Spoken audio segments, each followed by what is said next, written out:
Another day, another Mario. New Super Mario Bros. U, the first HD Super Mario game to launch with the Big N's home console since Nintendo 64.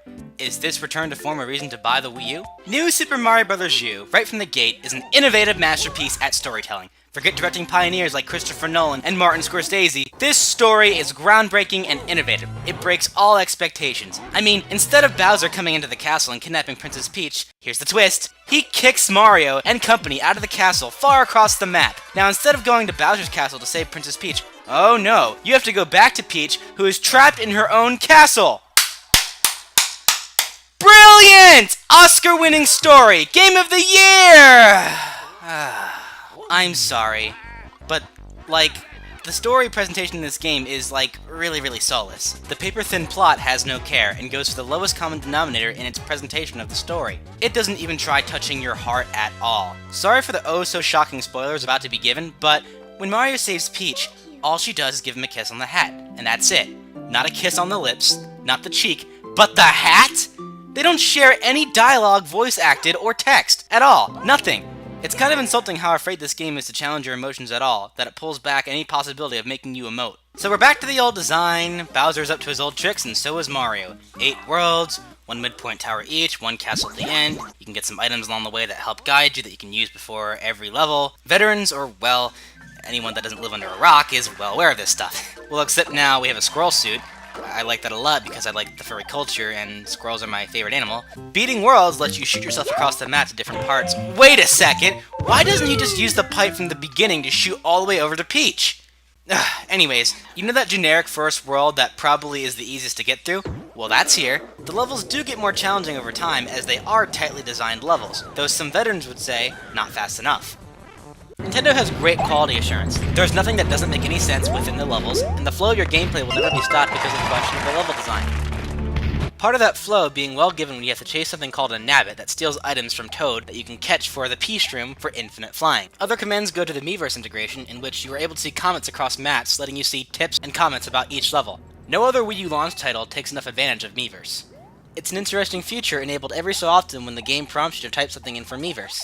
It lets you give warnings to other players. Warning! If you turn away from Booze, they come after you. Shocking, I know! It even lets you write letters to Bowser! Dear Bowser, you are a generic villain, but you are also a furry, and I like furries. Dear Bowser, did you take rubber bands from Mario Kart AI to make your Wigglers bouncy? In fact, let's poke more at this whimsical Swiss cheese of a story we have in New Super Mario Bros. U. Dear Bowser, your son is a cutie. Wait, you have 7 other children. Where is their mom? Dear Bowser, why can I shoot fireballs underwater? Why do you defy the laws of physics? Every cliché platforming trope is here. There's a sand world, there's an ice-themed world, there's a fire-themed world, there's that generic opening first world, there's a token underwater level approximately in each world. It's not to go as far as saying Mario can be reinvented because the formula for a Mario game is pretty much down to the scientific constant value for the most part, but the fact that the game becomes derivative strongly prevails in your experience. The motions you go through are tiresome because you feel a lack of nuance. It's bland! It's not just because 2D Mario has become dated, but retrogressing to the previous comment of this game's great level design, yes, the design of the levels are actually good for the most part, but the design of the placement of the levels can feel bloated. Drawing a comparison to Super Mario World, okay, so the average gamer knows that the first world of most platforming titles is usually the world you get used to the game by having a tutorial-like difficulty. That doesn't go to say that all games follow the same basic formula, but if you want to create a good basic structure, Super Mario World has a great example because it knows this. There's 4 levels and then a boss level. The fork in the road illustrates a choice for players. You can actually get to the harder stuff as fast as you want, or the player will learn the mechanics of the game in just 4 levels, none of which are alike. By the second world, in no time, you are getting the real experience, which is a sublime compromise between the beginners and the veterans. Meanwhile, the first world of New Super Mario Bros. U drags out the experience with 5 levels, a mini-boss, and a boss level. 2 of these 5 levels look completely the same. That adds bloat to the experience. Hold on now, I hear some of you saying, Ice! Lewis! The first world of Super Mario Bros. 3 has 6 levels, a mini-boss, and a castle. Are you calling Super Mario Bros. 3 bloated? No, I'm not, because that game picks a different route. In Super Mario Bros. 3, it picks a hardcore route by teaching the player all you really need to know in the first level, letting you discover all the trinkets from the get-go, and then ramping the difficulty up. As you can see, already by level 3, you're given a boomerang brother. So Super Mario Bros. 3 stops playing around and throws in all the cool stuff early. So I wouldn't even call Super Mario Bros. 3's first world a tutorial world, outside of the few clever designing tricks like making Mario slide down a ramp to tell players that sliding down a ramp can knock enemies out. New Super Mario Bros. U falls into that twofold unpleasing middle that doesn't do either the tutorial world or getting promptly into the game correctly. It is however commendable that there is some non-linearity to this title. Notice how the worlds are not labeled 1-1, 1-2. Now it's the name of the world -1 or -2. Reasoning for this being, there's a fork in the road later in the journey, letting you choose your path, and if you so desired, you can go without playing an entire world. There's also secret pathways that can let you skip over a good portion of the entire game. Beating the game lets you visit the Star World, which has the greatest levels in the entire game, though a buzzkill is that they are held ransom for collecting all star coins in each world.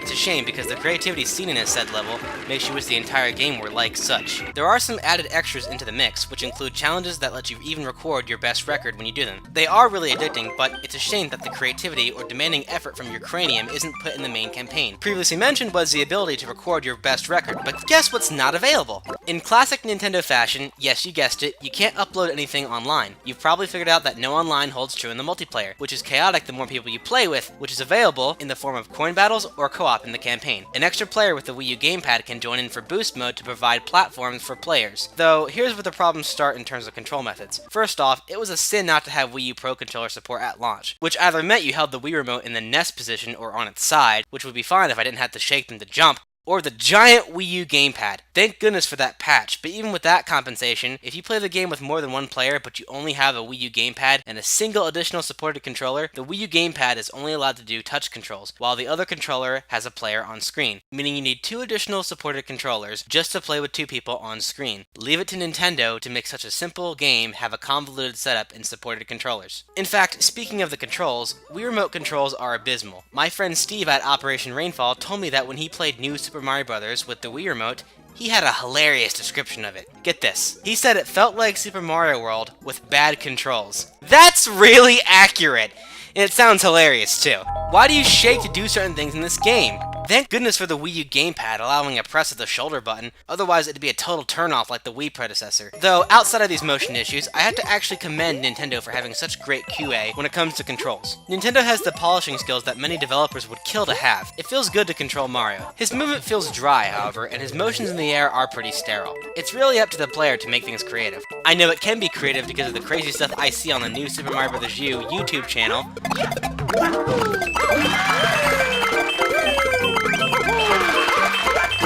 But it just doesn't go all the way. It feels very cookie cutter. Maybe like the level design and the gameplay feels too tight. Sometimes I just want Nintendo to let go a bit so I can breathe.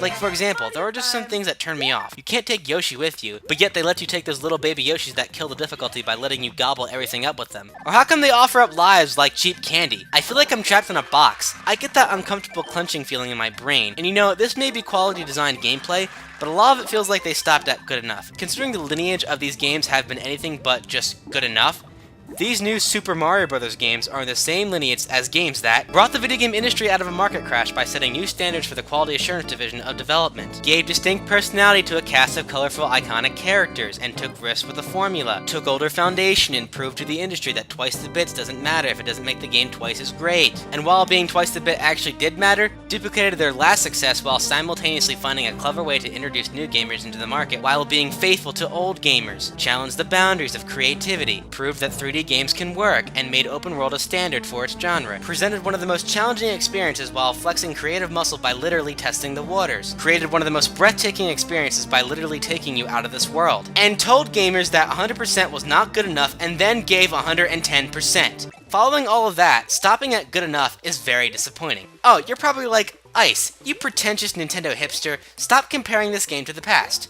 Okay, you're right. I'll compare it to contemporaries. Yes, that's right, I went there. And speaking of just good enough, let's talk about the visuals. Now, as a Nintendo fan, I will thump it into your head through and through that gameplay is the most important thing about a game. What good is anything else when the gameplay isn't polished? I appreciate the polish, but like the gameplay, the graphics really are too clean and generic. Levels that attempt to wow you at all in art style are far and few between. I'm not asking for every game to look like Super Mario Galaxy, I'm just asking to get creative like a little. More than I see, at least. Some of the sound cues are actually okay. On top of some of the nostalgic sounds you heard in Mario's past, I really like how the crowd cheers you when you do something cool.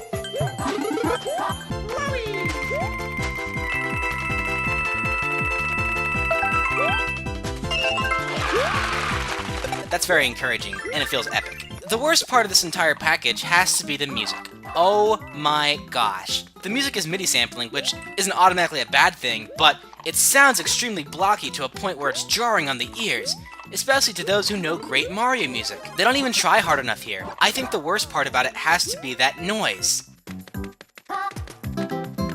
Yes, those ba-bas!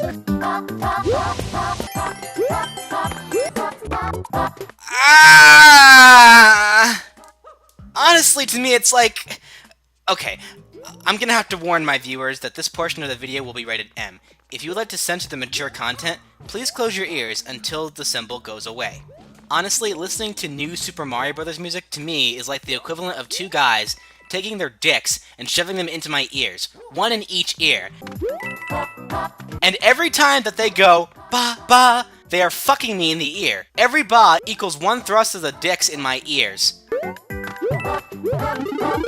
I hate that noise! Gotta say, this actually motivates me to hold on to those baby Yoshis because they make the music less horrible to listen to.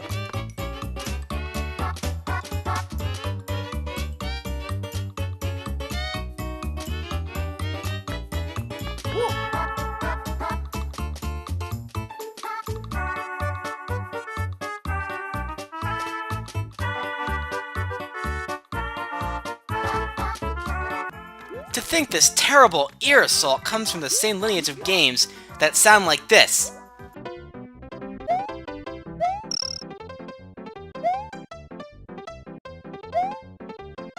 But instead, we get this!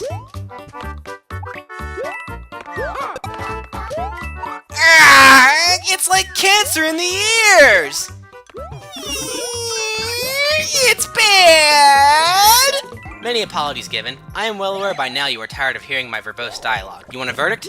Alright, well again, gameplay is tight, there's a great amount of extras, and that's good for those who can deal with the bare minimum of gameplay aesthetics, but Nintendo can do way better than this. I think Nintendo gamers deserve better than this. If they were online, it could be salvaged with instant access to fun social gaming, but instead, it's local only, and the game is obviously tailored to prioritize chaotic multiplayer gaming in an ice climber fashion. Meanwhile, Nintendo forgets to actually make a traditionally inspired piece of platforming so that you can actually have a defining platforming experience that doesn't need to be a so bad it's good experience, that only the multiplayer encourages you to come back to the homogenized product with recycled level design and recycled music. The game gets a 6.6 out of 10, being it's only passable. It does everything right, but the entire game decides to stop at good enough, so that's going to be reflected in the score. Now remember, the 6 range scores are not necessarily bad scores. I don't hate the game, but it doesn't mean I'm going to sugarcoat it like many reviews for this game have. I may have criticized this title for majority of the video, but I'm sure some of you are tired of hearing the same status quo praising this game already gets. This is Ice the Retro Kid. If you liked the video, click the like button. If you didn't, feel free to dislike, and tell me why if you didn't like this video. If you'd like to see more content from this channel, please don't forget to subscribe and follow me on Twitter, my handle being @IceTheRetroKid. Thanks for watching, and have a fabulous day. Oh yeah, Mario time!